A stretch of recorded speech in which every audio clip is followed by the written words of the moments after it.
Next up in the women's flyweight division, we got Chaves coming in at minus 400, going up against Duben, who comes in at plus 300.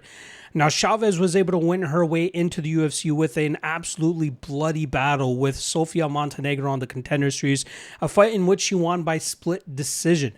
Within the first minute of that fight, both women were bloodied up, landing cuts on each other, and it just stayed bloody that entire fight. They were pretty much slugging it out the entire time. I thought Chaves edged out the first round. Second round, we saw Montenegro drop Chaves, nearly get the finish. Like, the referee was just a split second away from actually stopping that fight, but Chaves stayed busy enough to try to save herself. And Chaves was able to hurt Montenegro near the ending of that second round, but still not enough to sway the judges back in her favor for that round. But the third round, another close one, but Chaves was able to land more significant shots, or at least the better significant shots, and that led to two judges scoring that fight in her favor. Now, she went into that fight as a plus 170 underdog because she went up against very, very low-level competition through her first 5 regional fights. 3 of those 5 fights took place under a promotion that was actually run by the gym that she trains out of. So they obviously gave her very favorable matchups, and we saw her go out there and have a lot of success against those opponents.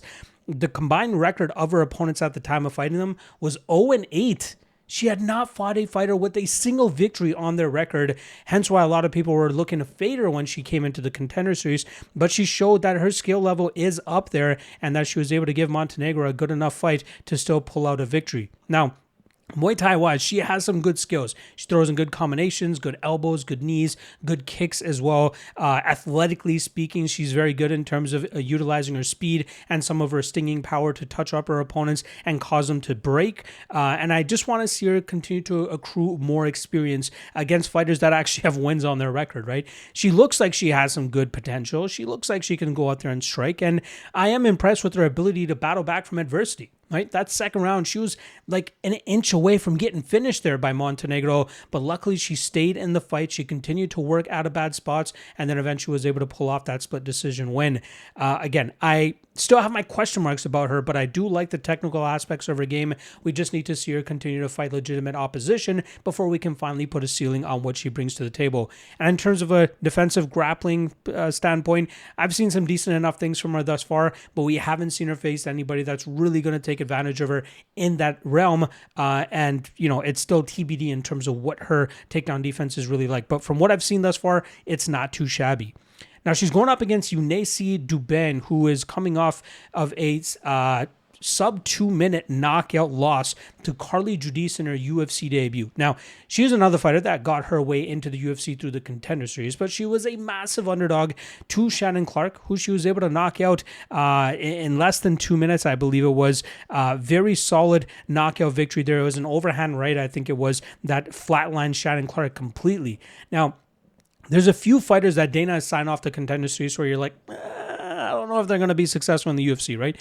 The one that always comes to mind is Jose Medina, who didn't even win in the UFC and honestly got completely dominated on all the scorecards. I think he lost 30-27 all around to Gadzhi Asulov, I believe was the fighter that he came up short against. And Dana, for some reason, is like, you know what? This guy deserves to be in the UFC. I like to fight in this guy. And I believe he's gone winless in the UFC thus far. And if I'm not mistaken, he's probably been cut by then. Duben is another one, but at least she won, right? She went out there, she got a highlight reel knockout, and she was a plus 700 underdog. But if there was going to be any chance of her winning that fight against Clark, it happened, right? She was able to land that Hail Mary shot to get the knockout against the heavy favorite reigning LFA champion, Shannon Clark.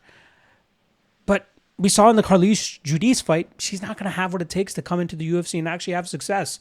She comes from a Taekwondo background. She has some wushu in her arsenal as well. I will credit her for leaving her home country of Venezuela and going over to pound for pound Muay Thai in Colorado. That's known for other women fighters like Miranda Maverick. I think Tisha Torres or Tisha Pennington trained out of there. Raquel Pennington trained out of there for a while. There's a lot of good women for her to train with out there, and she also mixes things up at the UFC PI. So she's doing her part and trying to get to the level of being successful in the UFC, but I just don't think she has what it takes.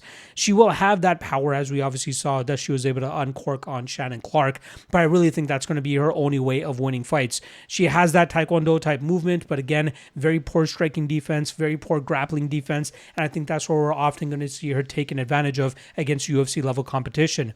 Now this weekend, She's going up against Chaves, who's coming in as a minus 400 favorite, and rightfully so, right? Skill-wise, I think Chaves is the better fighter, but we have to take into consideration that, she went life and death with a mediocre level fighter last time around in Sofia Montenegro, and has still only defeated one fighter with a victory on their record. So if you're just doing the eye test, sure, she should go out there, she should touch up Duben, she should probably even get the finish. But I'm not willing to pay minus 400 on a fighter that we still need to see her fight experienced opponents.